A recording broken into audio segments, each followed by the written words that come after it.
Welcome back to another video. My name is Michael. In this video, I'm going over a research proposal that I gave as part of the final exam for a motor learning class that I took as part of my master's degree at UTSA. So the research proposal that I gave is over the effects of mental practice in basketball free throw shooting. So to start us off, we know that mental practice is often utilized by athletes, but is it effective? One of the research articles that I found showed that a combination of mental practice and physical practice had the greatest rate in improvement in performance. That was followed by physical performance alone and then mental practice alone. And mental practice was the only one of those three that was not statistically significant. Another thing that I really found interesting while I was going through the research is we don't really know how athletes utilize mental practice. If I were to tell an athlete to visualize shooting a free throw, we're not really sure the process that the athlete uses as they're visualizing shooting a free throw. So that was something that really sparked my interest and was a key focus during my research. One of the main articles that I came across was this one right here. How is the motor skill learned? Change and invariance at the levels of task success and trajectory control. So in this study, the researchers utilized 50 subjects and they divided them into 4 random groups. All the subjects were right-handed, but to complete the tasks, they were using their left hand so the researchers could get a better grasp of how the motor skill was learned.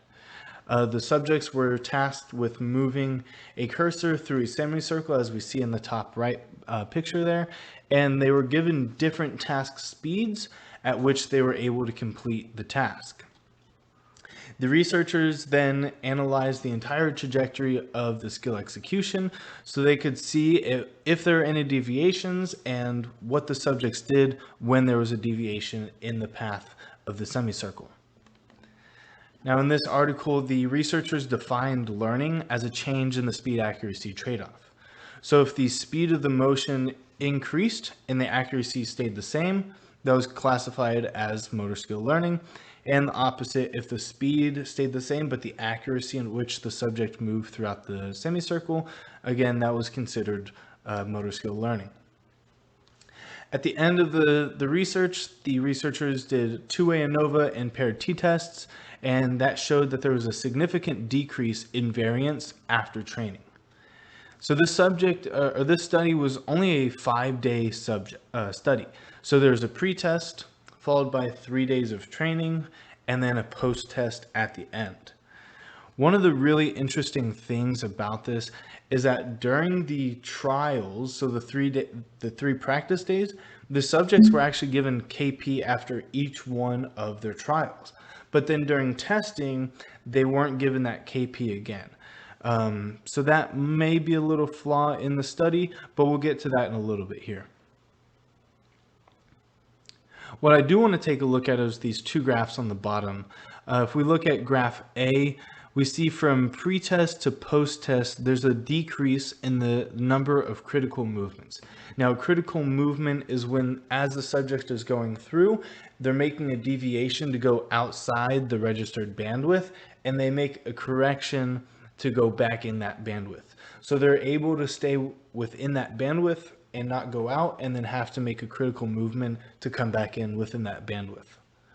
Then same thing on looking at graph B. From pre-test to post-test, there was an increase in the number of successful corrections.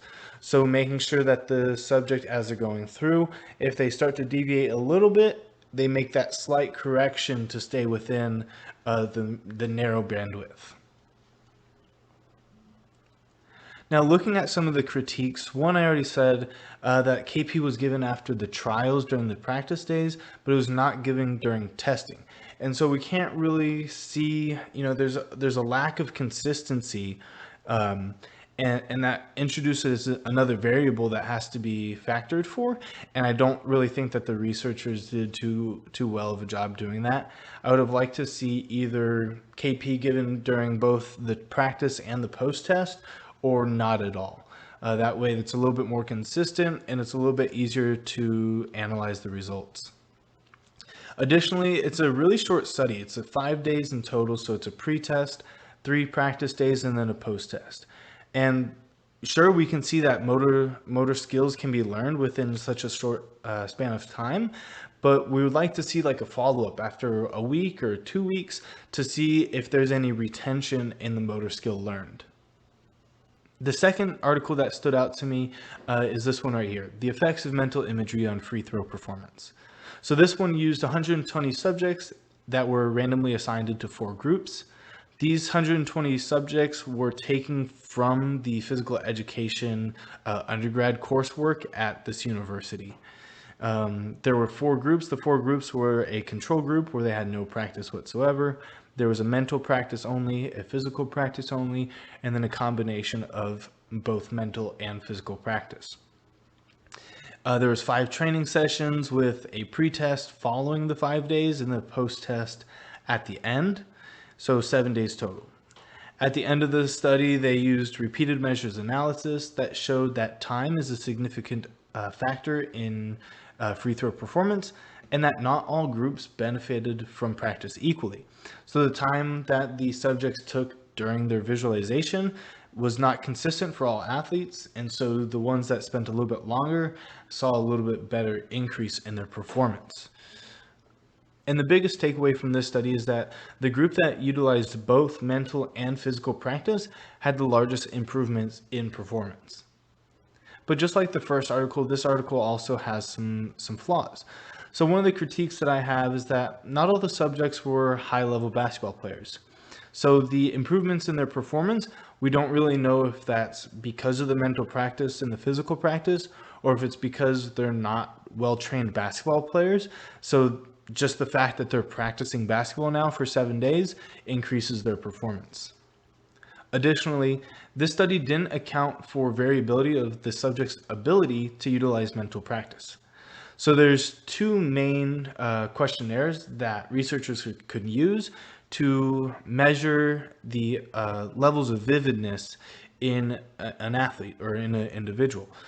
So the first of which is the Multidimensional Mental Imagery Scale, and then there's another one that is called the Sport Imagery Questionnaire. So either of those 2 is a great way to kind of gauge the athlete's level of mental imagery or vividness using mental imagery. Again, same thing with the first article. I feel like it's a really short study. It's only 7 total days, and we don't really see if the subjects have enough time to acclimate to mental practice. Just like shooting a basketball, mental practice is a skill that needs to be learned, and the more time you spend practicing mental practice, the better you get at mental practice. So I would like to see a little bit of a longer study to see if the athletes can utilize mental practice at a higher capacity. So that leads us to my proposed study. The objective of my proposed study is to offer a research proposal that will fill in the gaps of current research. So there's a gap in research regarding how individual abilities to use mental practice affects performance. Again, there's another gap in research, kind of with these shorter study durations. So the objective of my study is to have a little bit of a longer study to allow the subjects to acclimate to utilizing mental practice. So that leads us to my research proposal. In my research proposal, I would have 60 high-level basketball athletes, and I would randomly divide them into 6 groups. Those 6 groups would consist of a control group, there would be a physical practice only, and then I would have 2 mental practice groups. The first mental practice group would be only focusing on visualizing making the basketball hoop. So not thinking about the fundamentals or the kinematics that they have to go through to make a basketball hoop, but just visualizing the ball going through the hoop.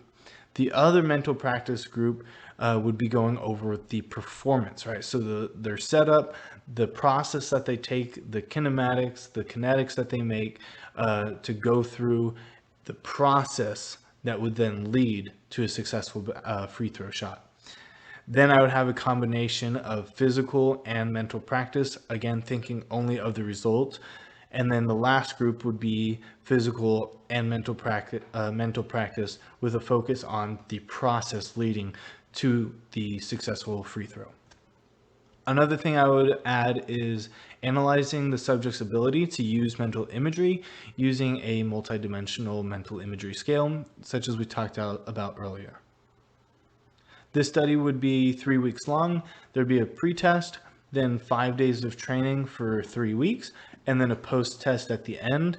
And the subjects would do 20 free throws per session. Additionally, we would measure and analyze the knee angle, elbow angle, wrist angle, and hand speed at the beginning and end phases of the free throw. So based off of that proposal, we hypothesized that a combination of physical and mental practice with an emphasis on imagery of performance will have the largest impact on basketball free throw shooting percentage. After all the data has been collected, the analysis will consist of paired t-tests that will measure pre and post-test changes in the means. We'll also use ANOVA, or the analysis of variance, that will compare the means and the variance of the different groups. And lastly, we would use repeated measures of ANOVA to ensure that the groups are similar in regards to their MMIS scores.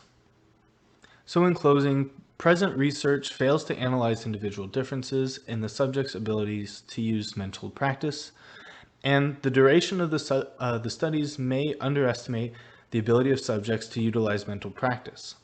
So my proposed research article would utilize the MMIS to analyze the ability of the subjects to use mental practice, and we would also utilize a longer duration in our study to allow the subjects to acclimate to mental practice, particularly their variation of mental practice. I think the results from this study would be very, very interesting and could be very applicable to both coaches and athletes alike in increasing their free throw shooting percentage.